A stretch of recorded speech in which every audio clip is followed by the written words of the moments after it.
Namaskar viewers, Namaskar, Hare Krishna, and welcome to this new episode of Sattology. I have with me a great friend, teacher, guide, and a leader of the Hare Krishna community. All of you, or many of you, may not be knowing him. His name is His Holiness Bhakti Rasamrita Swami, and he is a teacher. He's a guide. He has been guiding a large community in India and has a tremendous following in UK, in US, Caribbean, and name it, in India as well. So we are going to discuss with him many things related to meditation, history, and dharma. And he was a banker in the past, and he had held so many important positions of management in the past. So it's a great honor to learn from him, hear him, and see some of his perspectives on the current affairs as well, since all of us are dealing in quarantine in this emergency pandemic. So without holding you on, I'll get on to welcome him on a call officially. Hare Krishna, Swamiji. Hare Krishna. Hare Krishna. Thank you very much, Adi Guru Prabhu, for inviting me for this program. I'm happy to be with you and all your viewers. Thank you. So one thing which over the years has struck me with you, that you have a very pleasing personality, and anyone who meets you once and they want to talk to you, reveal their heart to you. So what is that secret that you possess, that everyone feels so attracted to you? Well, I don't know about that. Perhaps you haven't met the others who want to stay away from me. Yeah, I think that's your humility. But I guess it's just being concerned about people, I guess, and relating to them in a way that they can find sensible and relatable. Yeah. No, absolutely. I think I have heard your many classes which you have given over the years. And I find one thing common in all those classes is that you have been able to relate very closely to people. Even though they're very simple, but that's what people like to hear, and you're able to relate to that. So coming back to this cause of meditation, which has become a big industry in the US, and also as we are going through this pandemic, and this meditation has become a key area for strength for people. So what is the meditation that you recommend, and what is what people should do when they're in a crisis like this? The word meditation really implies connecting with God. The word meditation is not a vague word that can mean so many things to so many people. Because meditation essentially is a process of focusing the mind, but it's usually used in a spiritual context. I mean, you could use the word in an everyday sense also by saying, I was meditating on today's problem. And so in that sense, you mean you're focusing. But when we speak of spirituality, then we're speaking of focusing the mind, not just on anything, but on God, on something that is sublime and spiritual. So meditation cannot be on something void. Meditation cannot be on just something vague and abstract, on just some light, or just about any object in the world, because these are many of the concepts of meditation that are prevalent in the world today. Uh, Even in the process of yoga, actually, the word meditation implies dhyan. And the purpose of Hatha Yoga is ultimately to come to the perfection of dhyan, which is meditation. And one starts off by yam and niyam, which is accepting certain rules and regulations in one's conduct, in one's daily life. And then gradually one performs some physical postures along with breathing techniques. And all of these things are intended to help one to focus the mind on God. That is dhyan. So then there are intensifying stages of dhyan. They're called by different terms. But essentially the process is to focus the mind on God. So there is a verse in the Shastra which says, Dhyanavasthita tat katena manasa pashyanti yam yoginaha. So the word dhyan or meditation in the process of yoga is to focus the mind on God who's within the heart. So within the heart means the super soul, antaryami, one who resides within, in the antahakaran or inside the heart of the living entity. So it's not so easy in this day and age just to focus on the Lord in the heart, because we don't know who that Lord in the heart is. We don't know what he looks like and what does one do to meditate on him, etc. And this process of meditating on the Lord in the heart was especially recommended in the age that was called Satya or Krita Yuga or Satya Yuga. Krite yat dhyayato Vishnu. So the dhyan or the meditation in that age was on Lord Vishnu, who resides within the heart, the four-armed form of Lord Vishnu. And as the age moved on to the next, Treta Yuga, then you had Tretayam Yajato Makhaihi, where you had to perform very elaborate yajnas, fire sacrifices, which were also meant for pleasing Lord Vishnu. Yajno Vai Vishnu. So that was the process in that age. And Dvapare Yajito in Dvapare Paricharyayam, so in the age of Dwapar Yuga, which was the next age, there was the process of elaborate worship of the deity of the Lord in the temple. Now in Kali Yuga, which is the present age, the age of quarrel, none of these three things are really possible in any meaningful way, because we don't have the mental and physical capacity to sit in meditation for long periods. We don't have that capacity to renounce the world and perform austerities by living in the forest all alone, eating roots and berries. Those things are just not possible. The mind is so agitated, so restless, especially in this day and age, that this process of silent meditation on Lord Vishnu, although an authorized and authentic process, is not very recommended for the people of this age. Similarly, to perform sacrifices, etc., is also very, very difficult, because for one thing, you don't get enough ghee from cows. There aren't enough cows left anyway. And to get ghee from cows is extremely difficult, even for your cooking, what to speak of using tons and tons of ghee to pour as oblations in a fire sacrifice. Is just not possible and available in this age. And neither do we have those kinds of brahmanas or priests who can chant all the required mantras and who know all the minute details of every ritual and so on. So that's not possible.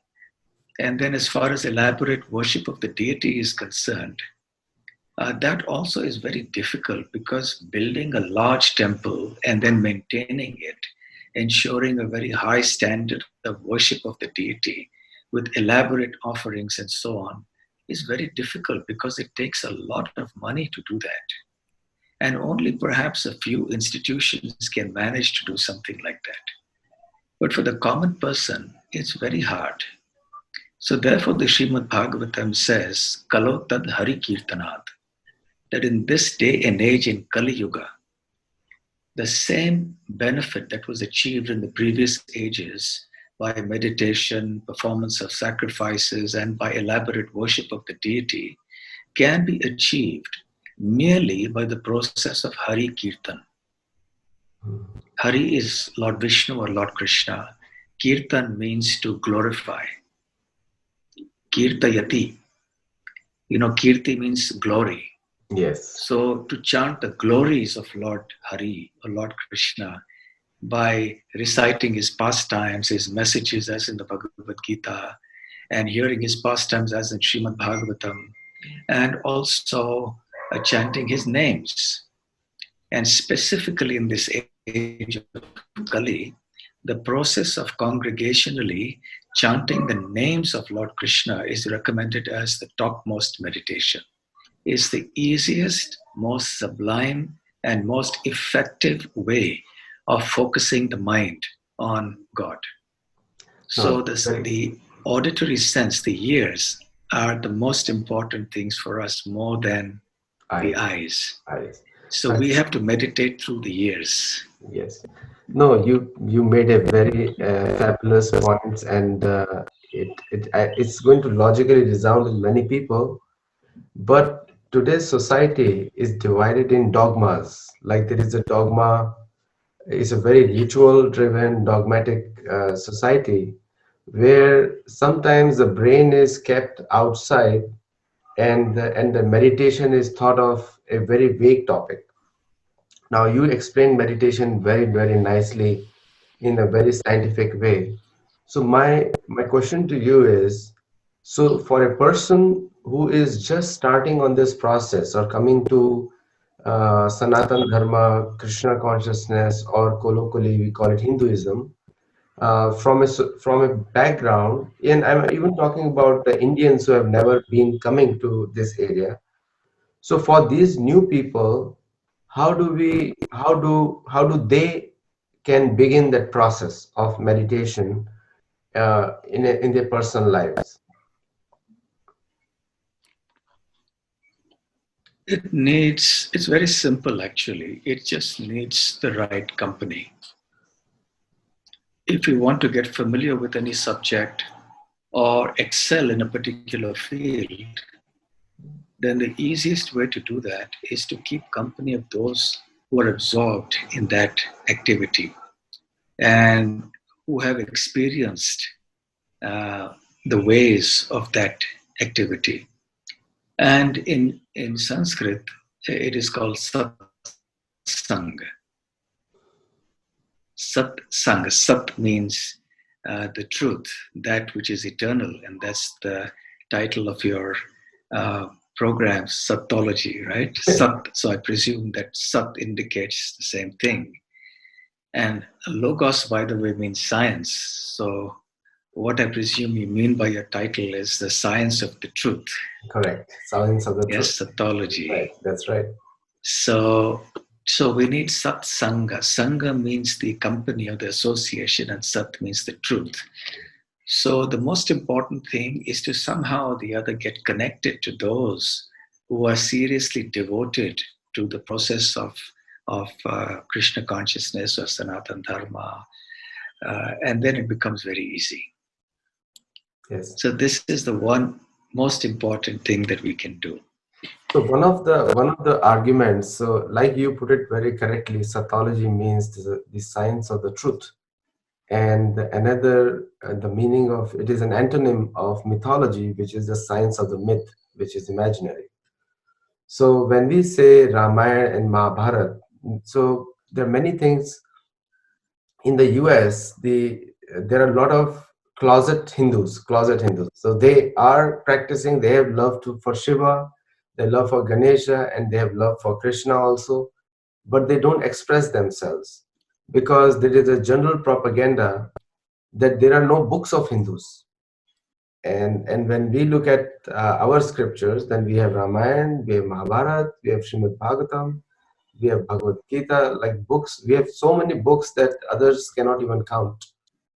So when we say meditation on something, and people, you put it correctly, meditation on Krishna and Vishnu, But can there be a chance that people who are not maybe educated about Krishna or Vishnu as a source of all, can they meditate on Ganesha or Shiva or something like that? Because when they come to Hinduism, the most common deity for the Americans is the elephant god, Ganesha. And can that be a beginning step for them to move over to understand more deeper? Well, I think it is essential to study and understand the Bhagavad Gita first. Correct. Then one gets a complete picture of what is what. One time I heard an interesting definition of who a devotee of God is, a genuine devotee of God. That a genuine devotee is one who knows who is who and what is what. So there are many divinities, all of whom are worthy of our respect and our adoration. And we should never disrespect them because that would be quite offensive. At the same time, there is a hierarchy that is mentioned in the Bhagavad Gita. So when we study the Bhagavad Gita, we understand the hierarchy. Lord Krishna explains that he is the origin, Aham Adir Hi Devanam. I am the source of all the devatas. Now the devatas, like Lord Ganesh, for example, are very exalted personalities. And they're certainly not to be compared to human beings by any means. They're extraordinarily powerful, extraordinarily elevated, and they've been placed in positions that are so high that we cannot even think of it. But they are ultimately not the supreme. They are agents of the Supreme Lord. Lord Ganesh, for example, is tasked with removing inauspiciousness from our life, removing obstacles from one's life. Now, when Lord Ganesh is faced with his worshippers, he encounters many types of worshippers. One type of worshippers are those who do not have a clear spiritual understanding about this hierarchy. And they worship Lord Ganesh thinking him to be the supreme, or perhaps not knowing even who is supreme or who is not. But they pray to Lord Ganesh for some material benefits.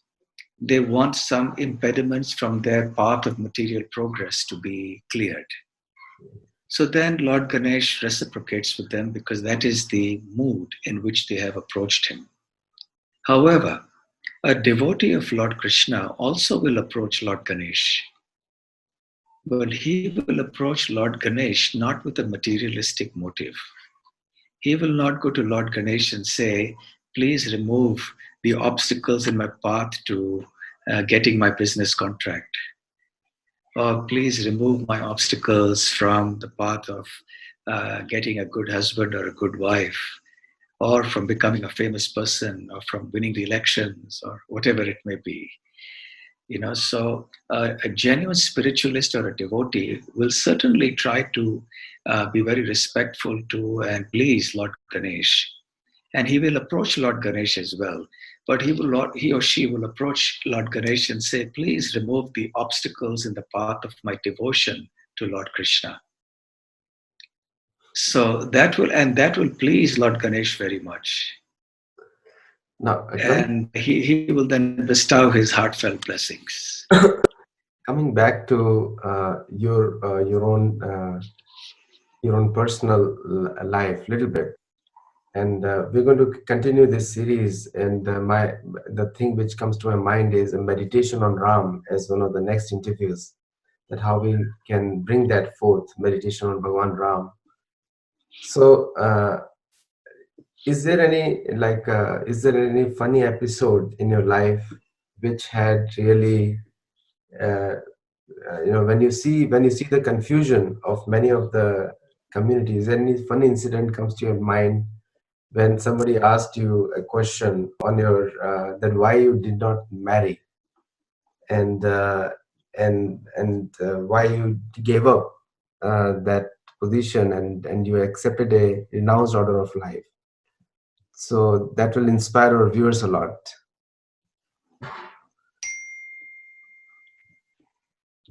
Well, funny. Well, there. This is a topic of much humor. So, uh, well, I think I'll not get into the humor part of it. Uh, but I'll just say that uh, I did not enter into the Grihastha ashram, or the state of married life, because I wanted to dedicate all my time and energy for the service of Lord Krishna, for the pursuit of Sanatana Dharma, for the practice and propagation of this process. And I saw that there are so many people who are living in family life, and there is also need for those living in renounced life. Absolutely. And secondly, that if one were to enter household life, then a great deal of time and energy would be taken away in uh, many other distractions of this world, social responsibilities, and even earning a livelihood, and so on and so forth, working in a job or a business. And that would not leave as much time for this as I'm able to get now. Now I can devote all my time for this. Yeah, I think Uh, this question is for the viewers, that why he has kept an orange dress. And the viewers, the purpose is that the dress which Swamiji is wearing represents a renounced order of life, and that is given the very highest respect. It's a choice. It's not a force. It's a choice being made, and that really that is for us actually as people who are in other professions, so that the Swamiji is a guide to all of us when we are working our daily lives. So coming back to the last question that we have for this session is Swamiji, what is so you explained about the devas and you explained about the Bhagavad Gita, and there is sometimes a question which comes to all of us, that how can you prove that Ramayana and Mahabharata and our history and Itihas, which is practically written off by the entire Western academic situation system as a prehistoric. That means need not be studied. And I was speaking with the department, the head dean of the department studies of one of the major universities on the East Coast, and practically they completely rule out Ramayana as mythology, and our contention is that should be Sattology. So, what is one message that we can send to them? Because this video will go to many people on the East Coast as well. What we can say that how the authenticity of Ramayana, Mahabharata, and other things from the non-devotional perspective be told to them, non-devotional, because they consider us as us as the devotees of Ram, and somehow the word devotee has become a bad word. But what message we can tell them, and so that we, in a short message to them. well, it's hard to just say it in a few words, but we can see this at two levels. At one level, it's a question of faith, but it is not blind faith. It is faith that is based on very sound reasoning and understanding of something very sublime, the Vedic knowledge.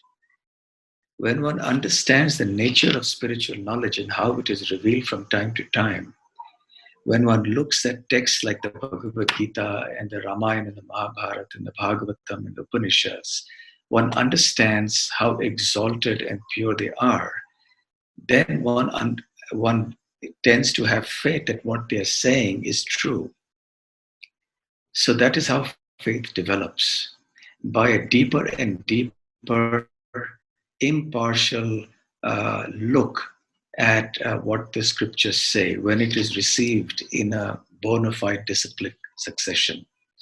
So that is a gradual process by which we develop that faith. So that's one part of it. At another level, nowadays people are always looking for empirical evidence. Seeing is believing is a dictum. So they say that because they don't find any empirical evidence for Mahabharata or Ramayana and so on, therefore they refuse to believe that such things are truth, and they think it's mythology. Now, on that platform, there are many, many things. There is archaeological evidence. For example, in Dwarka, in the sea, they have found so many archaeological artifacts and monuments and so on that are submerged there. Of course, for a devotee who has faith, these other types of evidences don't make that much of a difference, because our faith is not dependent on empirical evidence. Right. But for those whose faith is weak or who do not have faith, and perhaps who would need this empirical evidence to strengthen their faith, I'm suggesting that there are these archaeological evidences and so on. And there's another interesting type of empirical evidence that I would like to present in brief today, which was presented, now many scholars have done it, but there's a professor of physics, he's retired now, an Indian professor of physics in America.